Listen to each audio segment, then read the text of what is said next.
Welcome back to the Big Ranch Show, the home of real progressives. Now, today in the U.S. Senate, there was a bipartisan bill that was supposed to work on funding for Ukraine, maybe some funding for Israel, and funding for the southern border. It was a good bill.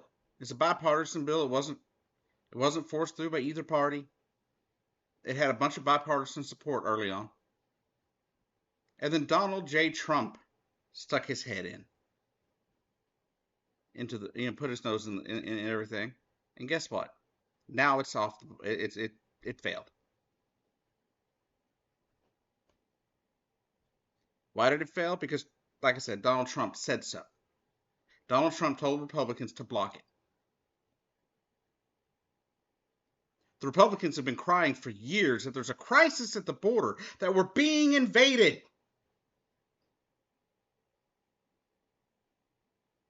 Donald Trump even said earlier this year that these immigrants coming across our southern border were poisoning the blood of America. Yet, this is such an invasion, such a crisis,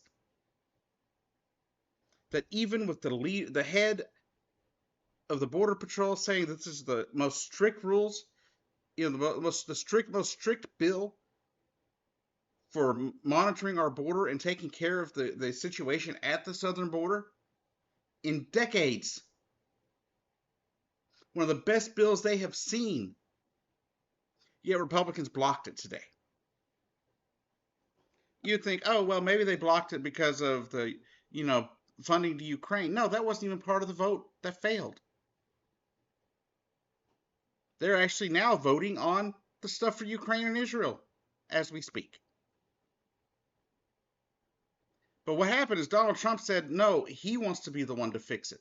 Because if Joe Biden passes this major bill, then it'll look good for Joe Biden and Democrats will win in November.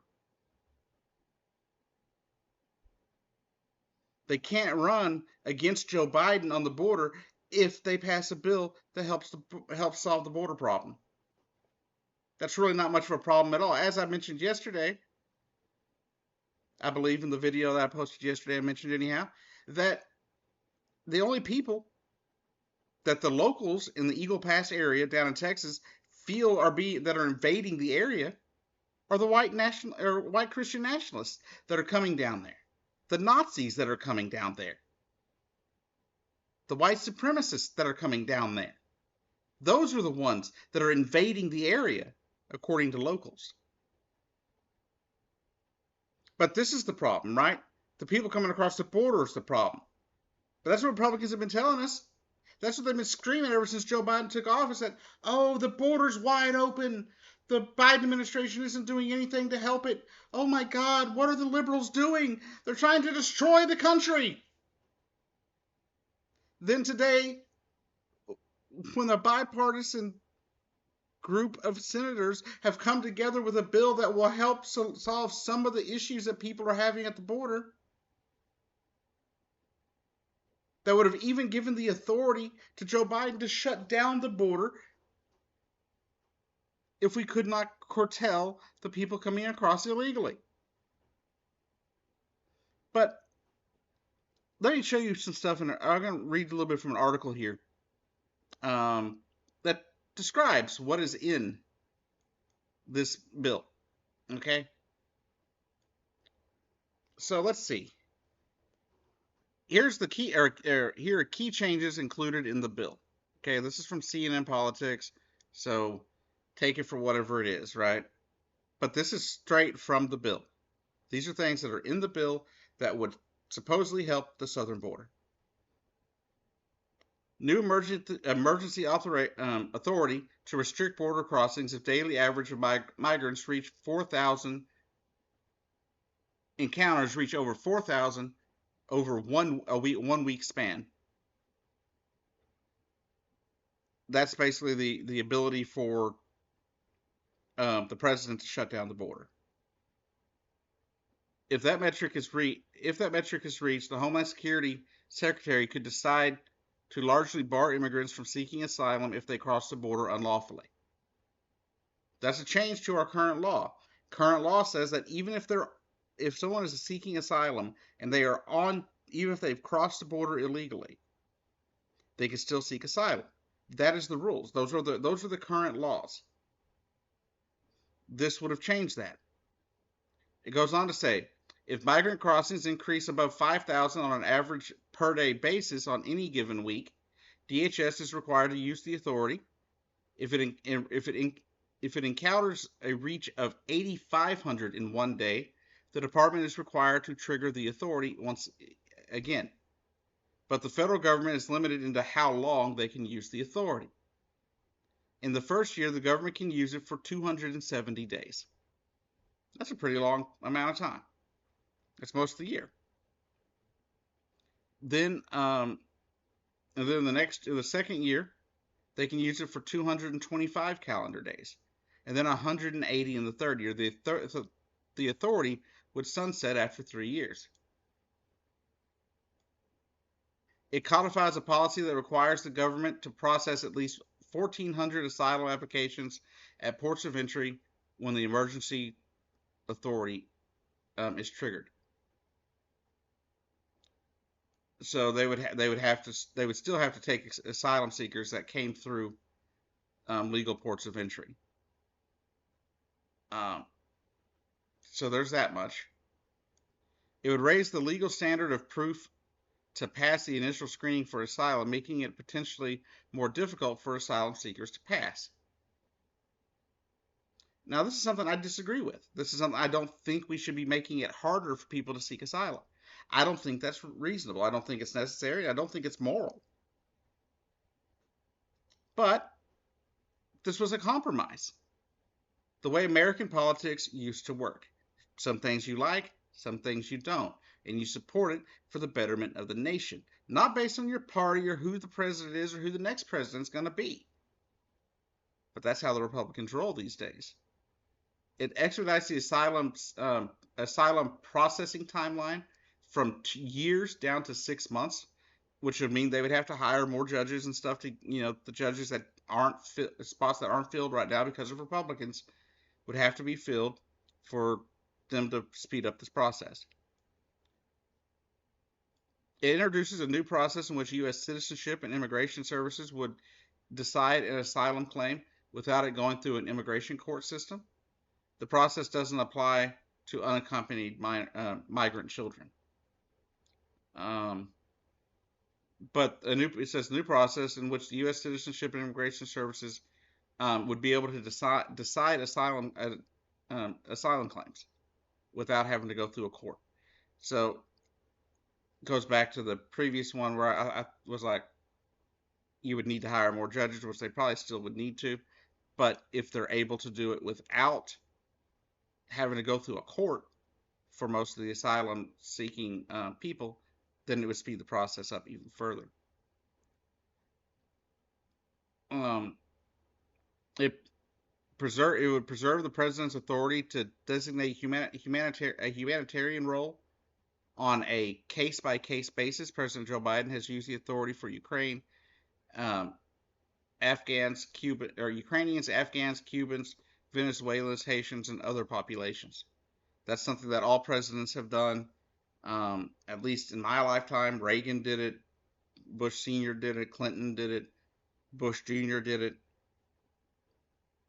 Obama did it, Trump did it, Biden did it.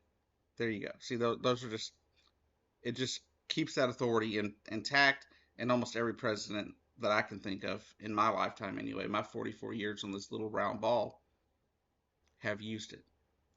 It includes limited changes that narrow the use of parole at land borders, whatever. I'm not exactly sure what that is about, but it apparently narrows the use of being able to parole people there. So it authorizes 250,000 additional immigrant visas to spread over 5 years to families and applies to employment-based immigrants.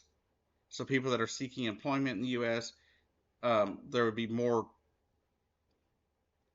250,000 more visas given for employment seeking immigrants. It provides a pathway to citizenship for Afghans paroled into the United States after the U.S. withdrawal from Afghanistan, and extends the special immigrant visa program to Afghans who work for the U.S. government.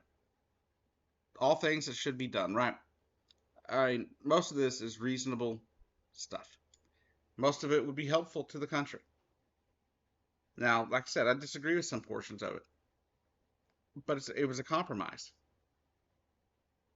It was trying to show that Congress can work together, that people could reach across the aisle and take care of things. But they let Donald Trump decide what was going to happen. Remember this November when you go to vote, that the Republicans are lying to you about what's going on at the border. There's no crisis. There's no invasion. It was never a crisis. It was never an invasion. It's all been just trumped up BS from the beginning. Yes, are there larger numbers of people coming across the border right now? Yes. Is it too much for the local authorities down there to handle? That's questionable. Border Patrol, though, was doing its job, even in Texas, until the governor of Texas banned them from doing it. This bill could have done a lot to slow the numbers of people coming across the border. As I've said in other earlier videos, though, as long as America is that beacon on the hill, the land of freedom and opportunity, as long as people see it that way, people are going to keep coming to America.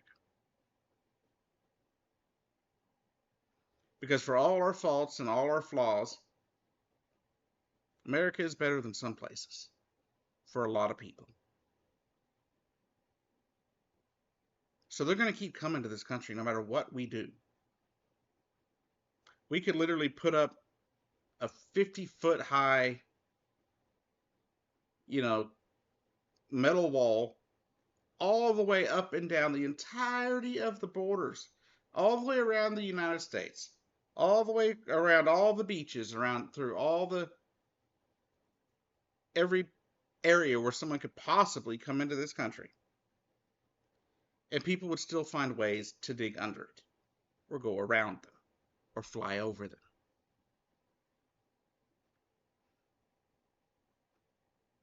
People are willing to risk their lives to be Americans.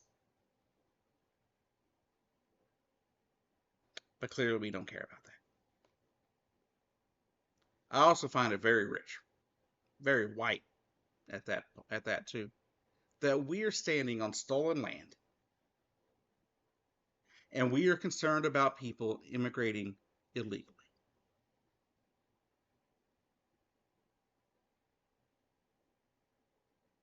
There's not one American that is not taking up stolen land in this country. Just think about that. We're all immigrants. None of us are, unless you're Native American, you're not from here. You're just not. Now, I don't know what we should do about that situation.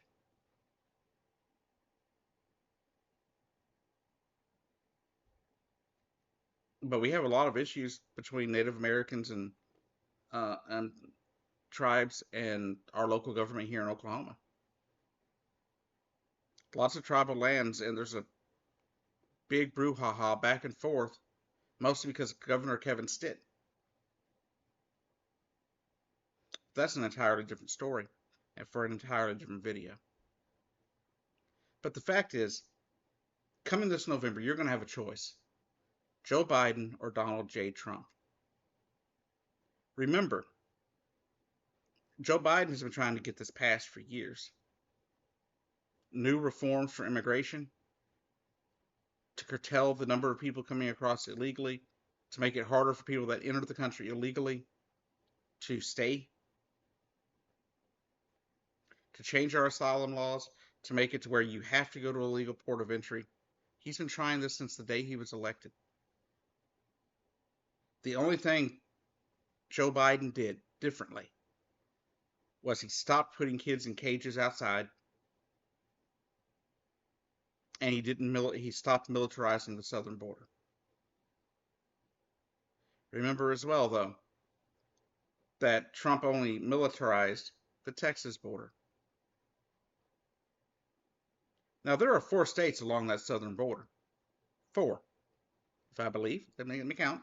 Texas, New Mexico, Arizona, California. Isn't it interesting? The only states where you have massive complaints about what's going on at the border and claiming there's an invasion is Texas and Arizona, 2 red states. Yes, New Mexico has said more needs to be done. They're not threatening to, harass or attack our Border Patrol agents. California has a lot of people coming across their border, and they're dealing with it. But they're asking for extra help from the federal government. They're not asking to harm Border Patrol or ban Border Patrol from doing their job, like Greg Abbott has done, and some people in Arizona are trying to do. At the end of the day, though, it's all a facade. It's all a lie. Because, like I said, there is no invasion. There is no crisis at the border. None whatsoever. Are people coming across the border illegally? Yes. Do we need more Border Patrol agents possibly to help apprehend more people that are coming across illegally? Sure. Sounds reasonable.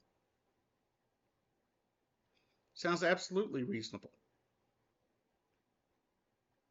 But to put up razor wire, militarize our border,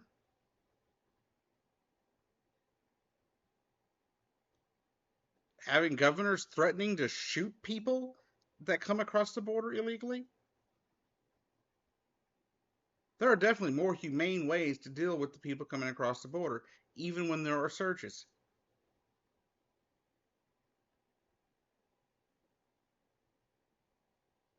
So, that's your choice.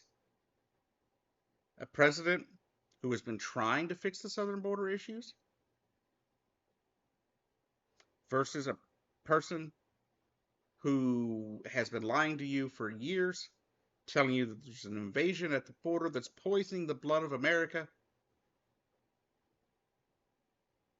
and then blocked a bill that would have helped with some of the issues. Now, you're going to hear people like Candace Owen, Ben Shapiro, that are going to sit there and be like, it's an invasion. Or they're going to be like, it's all the liberals' faults, right? It's the liberals that caused it. Who are the ones, though, blocking the bill? Who are the ones blocking something being done? The Republicans.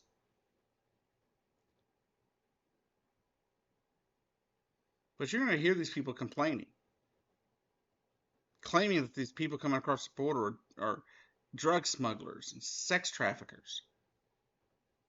And that does happen. It does. But typically, the drugs and the sex trafficking come through ports of entry. Legal ports of entry. In cars and trucks. They're not sending people across the border with the drugs, to come across in some random spot and swim across the Rio Grande. They're in semi-trucks, cars,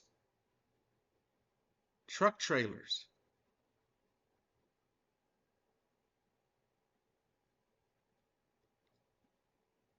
So they're lying to you. And they're going to remain the same.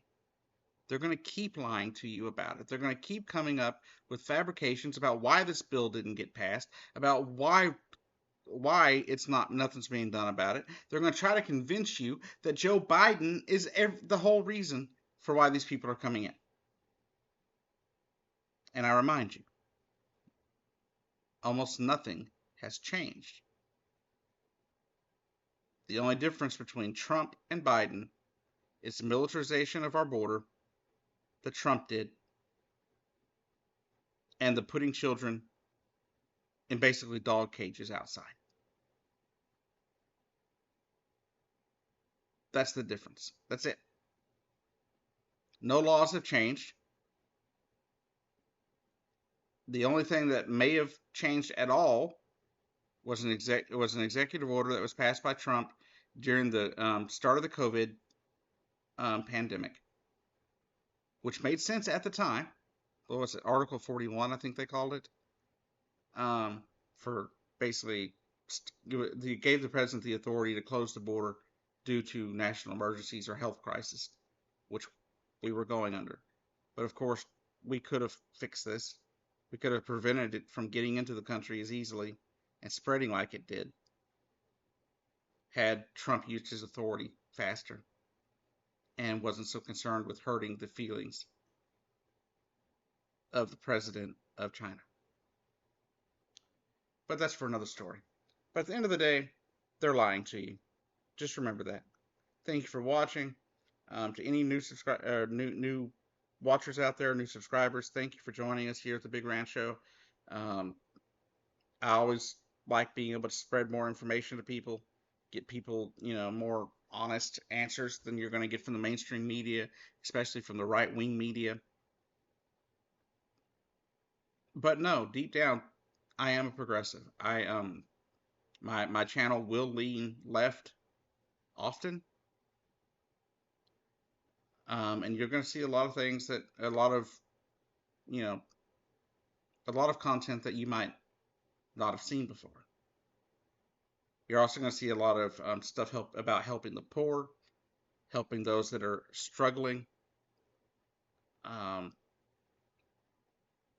In the near future, you'll probably see more videos over food stamp changes and things like that if those bills ever come out and actually have any changes to them.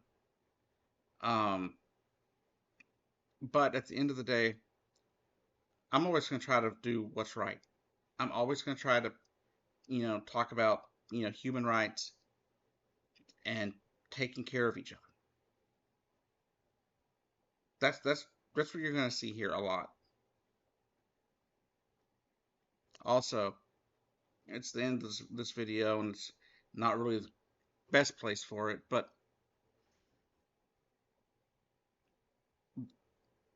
anyhow. But this week, country music lost a legend, as it were, in Toby Keith. Just prolific songwriter, had some great hits, some good music. I didn't agree with a lot of his politics, since about 2014 or so. I haven't really agreed with a lot of his politics, but he passed away yesterday, apparently due to his battle with stomach cancer. And I wouldn't wish cancer on anybody. So whether I agreed with him on politics or not, it doesn't change the fact that he was, loved by a lot of Americans. He had a lot of great music, a lot of good entertainment. In fact, he was one of the first concerts I saw. One of the first concerts I saw was he was opening for Reba McEntire at the Coca-Cola Starplex in Dallas, Texas at the time. Is what it was called. And it was the first time I'd ever heard Toby Keith. So it's really sad that he's gone. As someone who grew up, in the South, grew up on country music, and grew up loving Toby Keith's music. There in the late 90s, especially into the early 2000s. He was really good at writing songs that kind of, you could, had the pulse of America. And so he was really good. He lived right here in Norman. Was a huge supporter of the University of Oklahoma athletics. He loved the OU softball team. In fact, he did a small little concert for them last year when they won the softball World Series. at one of his little bar. He had two bars, one in Moore and one in Oklahoma City. He was at the Oklahoma City location. But it was really sad to hear back, that he was diagnosed with stomach cancer back in 2021. My wife said he was in the grocery store she works at one time last year, and she didn't even recognize him because of how much weight he had lost and everything.